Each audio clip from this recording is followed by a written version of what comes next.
Good morning বন্ধুরা, welcome back to my channel. আজ আমি তোমাদের দেখাবো খুব সহজে কিভাবে আলুর পরোটা করা যায়, আর কি কি জিনিস লাগবে তার জন্য সেগুলোও দেখাবো। আমি আলু সেদ্ধ করে নিয়েছি।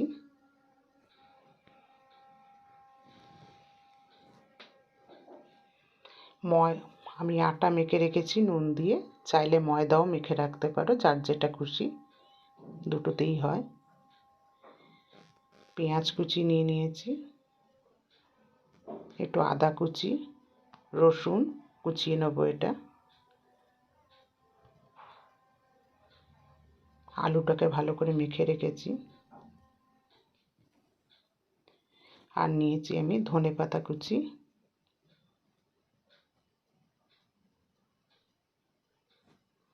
আর মশলায় নিয়ে নিয়েছি ভাজা জিরে, লবণ, আর একটা আমি মশলা তৈরি করে রেখেছি জিরে আর একটু শুকনো লঙ্কা দিয়ে। আলুটা ভালো করে আমি মেখে নিয়েছি। এবার এক একে মশলা দেবো। এতে প্রথমে দিলাম আমি জিরে গুঁড়োটা, ভাজা জিরে গুঁড়োটা। এবার দিচ্ছি যে মশলাটা তৈরি করে রেখেছি, একটু শুকনো লঙ্কা জিরে দিয়ে সেই মশলাটা দিলাম। আর স্বাদ মতো একটু নুন দিয়ে দিলাম। এটা তোমরা বুঝে দেবে যতটা পরিমাণে লাগবে।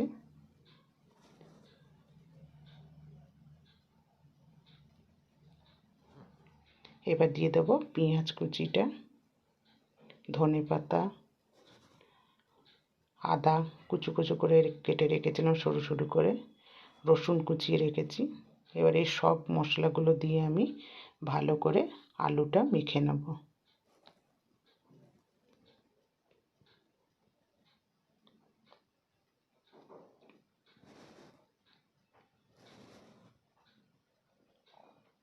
ভালো করে আলুটা আমি মেখে নিয়েছি। সব মশলাগুলো দিয়ে আমার আলুর পুর তৈরি হয়ে গেছে। এবার আমি ছোট ছোট করে আটার লেচিকে গোল করে করে করে নিয়েছি। এবার তাতে আমি পুর দিয়ে দিচ্ছি পরিমাণ মতো, দিয়ে এইভাবে মুখটাকে আমি বন্ধ করে দেবো। ভালো করে মুখটা বন্ধ করতে হবে, নয়তো পুরটা খুলে যাবে।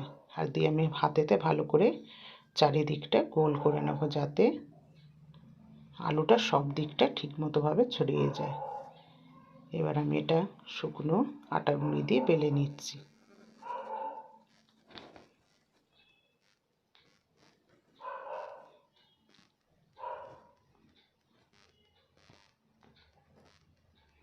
আমি এতে কুচো লঙ্কা দিইনি, যারা ঝাল পছন্দ করে একটু কাঁচা লঙ্কা কুচিয়ে দিতে পারো, ভালো লাগবে। আমার একটা পরোটা বেলা হয়ে গেছে। এমনি করে আমি সমস্ত আলুর পরোটা করে একটা একটা করে বেলে নেব।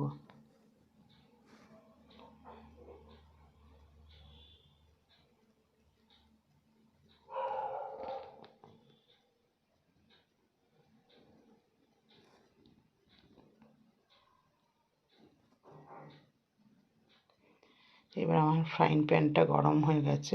এবার আস্তে আস্তে করে একটা একটা করে আলুর পরোটাগুলো দিয়ে দেবো। এবারে এক দিকটা ভালো করে সেঁকা হয়ে গেলে তবে অন্য দিকটা আমি পাল্টে দেবো।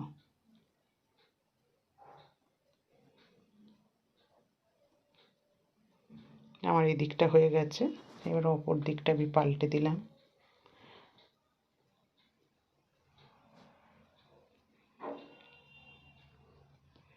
আমি একসাথে দুটো পরোটা দিয়েছি, তোমরা পারলে একটাও করতে পারো। এইভাবে আমি দুটো পরোটা দুটো দিকই ভালো করে সেঁকে নিয়েছি। এবার আমি এতে একটু রিফাইন তেল দিয়ে দিলাম। আমি একটু কমই তেল ব্যবহার করি, তোমাদের মনে হলে আর একটু বেশি তেলও দিতে পারো। এইভাবে একটু খুন্তি দিয়ে চেপে চেপে দিলে পরে আর পরোটাটা কাঁচা থাকবে না। এইভাবে আস্তে আস্তে আমি সেঁকে নেব দুটো দিকে।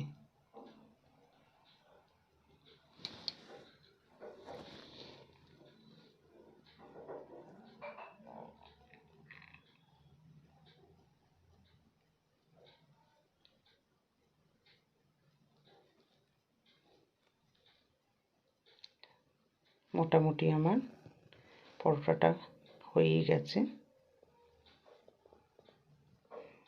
এই পরোটাটা টমেটোর চাটনি কিংবা টমেটো সস দিয়ে খেতে খুব ভালো লাগে। এর সাথে আর কিছু লাগে না, কেউ আচার দিয়েও খায়, আমি টমেটো সস দিয়ে খেলাম। তোমাদের কেমন লাগলো বন্ধুরা জানিও।